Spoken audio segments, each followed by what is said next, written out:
Welcome to Discovering. A couple of weeks ago, I attended the Association of Great Lakes Outdoor Writers Conference, and I'm proud to say I helped represent the UP and brought home a few awards for some of my Discovering programs.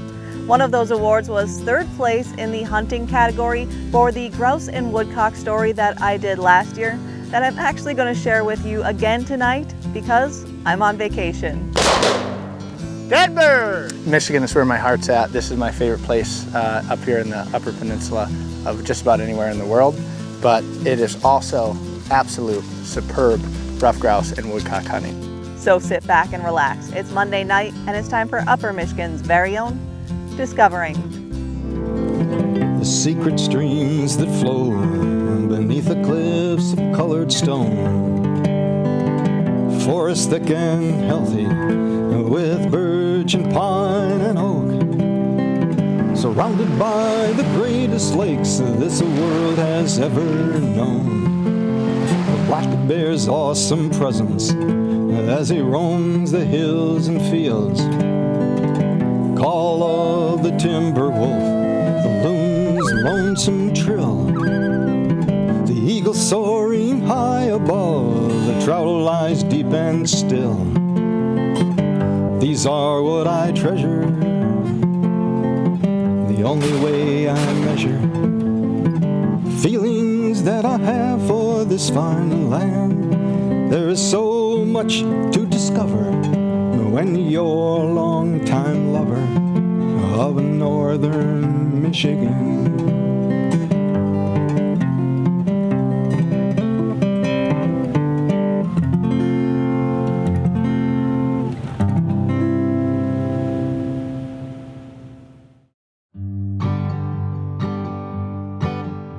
The second week of October, I met up with Gabe Stone, Regional Engagement Coordinator for the Ruffed Grouse Society and American Woodcock Society, and his father Brent for a beautiful fall day of bird hunting in the central UP.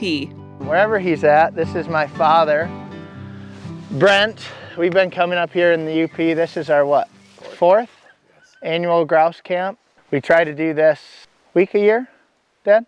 Yes. Spend some time together. Usually my brother, one of my other friends, get some time to come out with us as well, but unfortunately just family, busy lives that people live. It's just Dad and I today. And as you would expect of someone who works for the Ruffed Grouse Society, Gabe is extremely passionate and knowledgeable about upland bird hunting. That's Josie. She is 4.5-year-old Llewellyn setter. So we're gonna go down here a little bit and then cut off to the left and kind of meander. Josie's a lot slower, methodical, cautious dog. So she'll be a slower creep through this thicker stuff that we can stay on top of her or stay with her a lot better. So we'll kind of get down here, send her in and let her lead us. So that's scent. So see how her tail's moving? She's obviously stopped. This is going to be a sequence of a track once I kind of get up to her.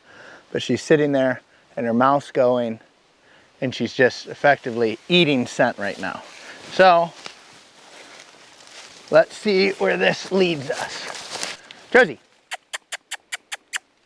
That kissing noise is her release. There was one here.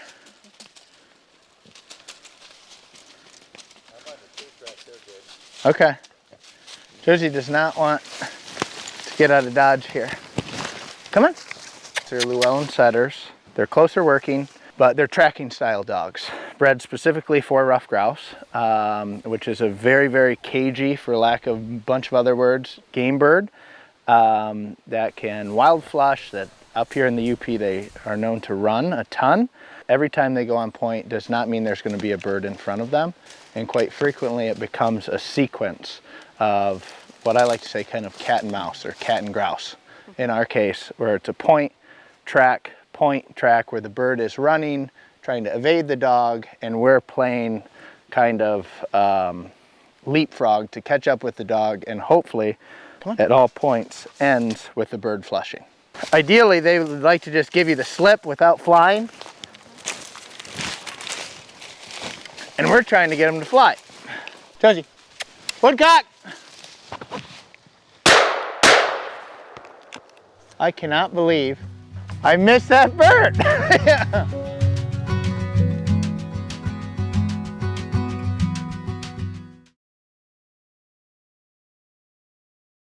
September and October were very dry and warm in most parts of the UP, and this day was no exception. Yeah. Oh. Name of the game is water. Like a lot of this, you can tell by the topography of the ground. In past seasons has been wet. Actually standing water. I usually always hunt in rubber boots. In this whole season I've been hunting in regular lace-ups. Finding water, edges of water. It doesn't have to necessarily be standing water, but just moisture on the ground for both ruffed grouse and woodcock. So when I'm grouse hunting, there's 1,000 different things you're looking for. Food sources, this, that, the other, water, like I just said. But even where we're at right now is all birds, game birds, specifically ruffed grouse, are edge birds. If you don't necessarily know what a great habitat looks like, identifying, you know, the specifics, that's a point up there. We'll chase that in a second. The specific food sources, etc. You can always just simply hunt different edges. Edges of older growth to younger growth, of pine stands to aspen, of hardwoods to a swamp, whatever it is. And then there's micro edges within edges. So behind me is an aspen cut, which is about perfect age. But even where we're at right here, there's an aspen cut right to the right. There's some aspen over there. But this is an old logging trail or something that provides a micro edge within the edge of the cover itself. So now, let's go follow up on this point. Their number one predation is avian. So goshawks, raptors, stuff from above. So they always like to have this canopy of cover above them from protecting a dive bombing raptor. This is hazel. These little buds are catkins. This is grouse food, end of story. And we're at the point where they're transitioning. I shot a bird the other day that was just filled with hazel catkins. So you can see they're kind of, fibrous, but at this time of year they're green, kind of chewy. In the late season, from now, November, December, in the UP, when I'm hunting, still aspen, you can have a lot of whatever other stuff, but if it doesn't have hazel and it doesn't have conifer, I won't hunt it. See, like this mix of conifer in the aspen stand, it's exactly what we're looking for, minus the birds. To me, it's just being out here and actually fun of getting a shot off sometimes, That's all I need. Gabe and Brent had saved this spot to hunt until today when I was with them, since they have had a lot of success here in the past. But the birds had other plans. So we moved to another spot closer to water. Hundreds of them. Hundreds? Yeah, hundreds. Make up for lost time, right? We got a different dog, huh? Yes, so this is Lila. Lila is 2.5 years old. Like Josie was, they're both Llewellyn setters. She's a much quicker hunter. She's still a tracking style dog, so it's point track if the bird's not right there in front of her. But the whole process, the whole sequence is a lot more sped up in between things. Not that she's not more cautious, she's just quicker and has a little bit more gas in the tank. So, not long after we jumped into the woods, Lila was on point. She's on point right there. I heard one go up in front of us. She's on point right there. So keep going. There very likely could be another one. Lila, whoa. Point. 60 feet.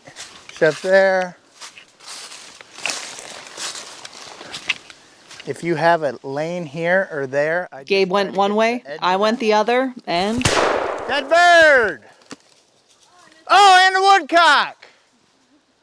Good girl! There we go. Oh, I missed. Yeah. Lila, dead bird. Dead bird. Good girl. Come here, sweets. Oh, thank you. Thank you. Beautiful little bird. That's this year's bird. Nice little fan. So you can sex them. These rump feathers. One spot. That's a female bird. You tell it's female by the spots? Yep, males have 2 spots. Nice. And we had a woodcock flush right with it. Really? Yep, right with it. He went up, bang, and then the woodcock went right over top of us as well.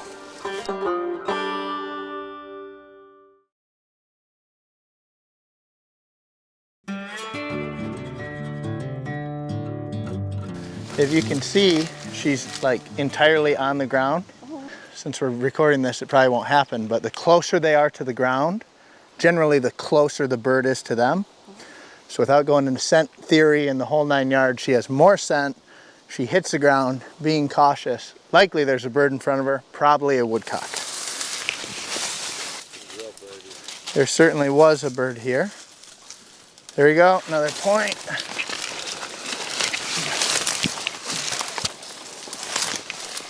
Let her work a little bit.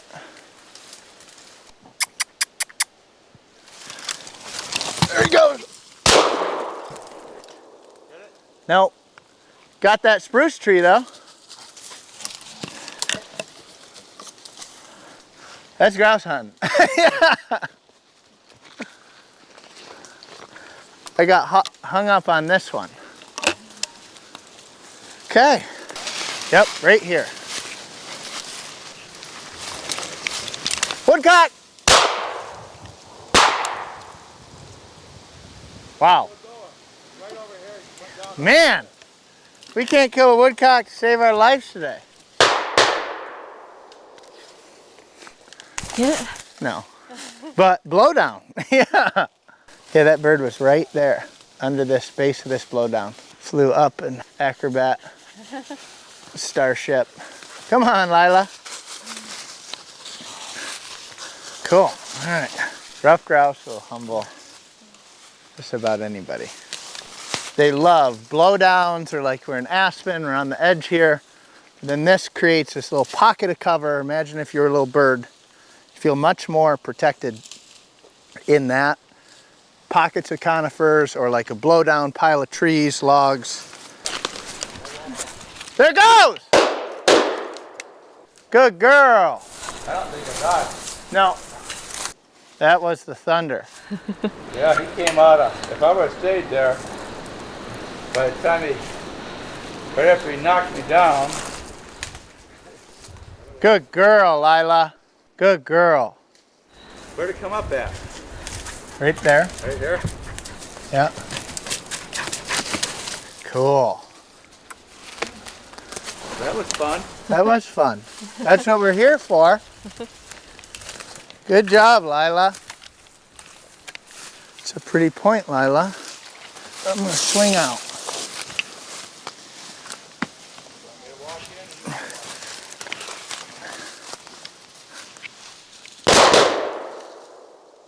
Dead bird! That's a bigger bird. Yep. Yeah, he was right.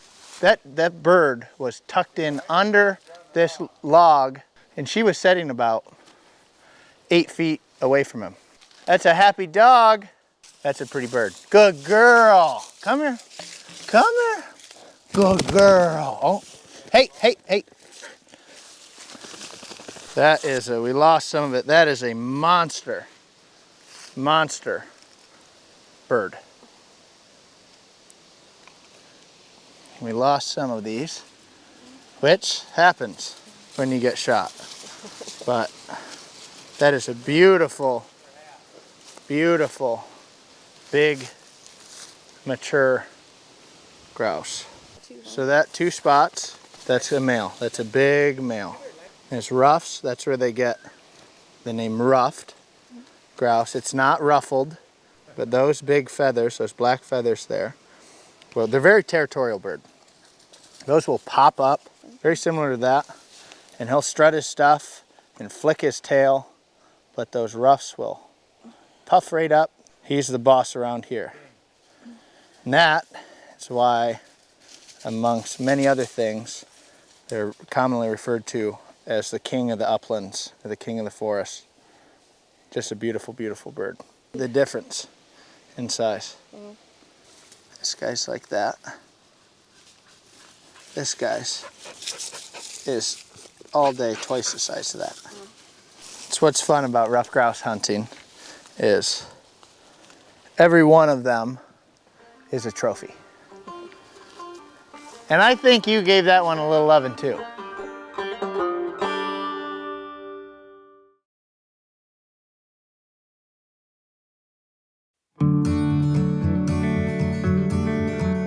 Yeah, you little water grouse dog. Especially when it's warm. I like hunting by water sources, good water sources, ideally. One, you know, for the birds and your success, but also for the dogs. They get hot. Good girl.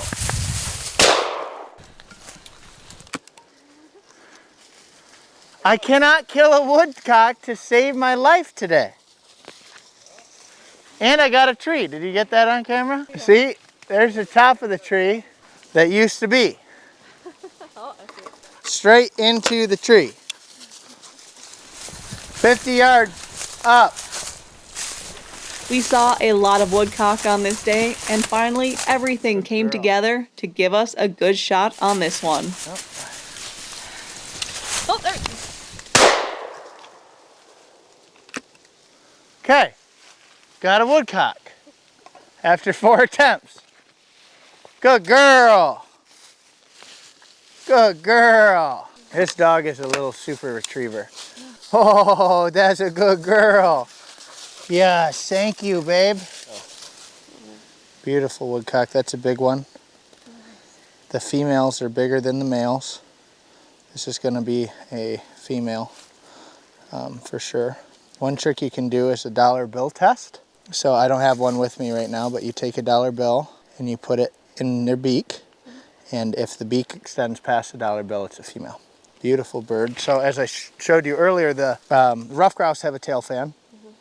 A lot of people don't know that woodcock have tail fans.